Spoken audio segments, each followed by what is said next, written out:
நீதிமான்கள் சிங்கத்தை போல் தைரியமாய் இருக்கிறார்கள் என்று வேதம் சொல்லுகிறது.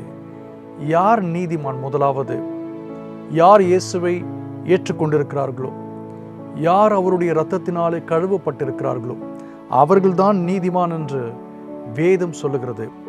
இன்றைக்கு நீங்கள் உங்களுடைய வாழ்க்கையில் இயேசுவை ஏற்றுக்கொண்டிருக்கிறீர்களா? அப்படி என்றால் நீங்கள் தான் அந்த நீதிமான். நீதிமான் எந்த விதமான துர்ச்செய்தியை கேட்கிறதுனால அவன் பயப்பட மாட்டான். எந்த விதமான கெட்ட செய்தியாக இருக்கட்டும், எதிர்பாராத ஒரு துயர சம்பவமாக இருக்கட்டும், அதிர்ச்சி தரக்கூடிய விஷயமாக இருக்கட்டும், தலை போகக்கூடிய காரியமாக இருக்கட்டும், எதுவாக இருந்தாலும் நீதிமான் துர்ச்செய்தியை கேட்கிறதுனால் மயக்கம் அடைஞ்சு கீழே விழுந்துட மாட்டான். ஹார்ட் அட்டாக் வந்துடாது அவனுக்கு.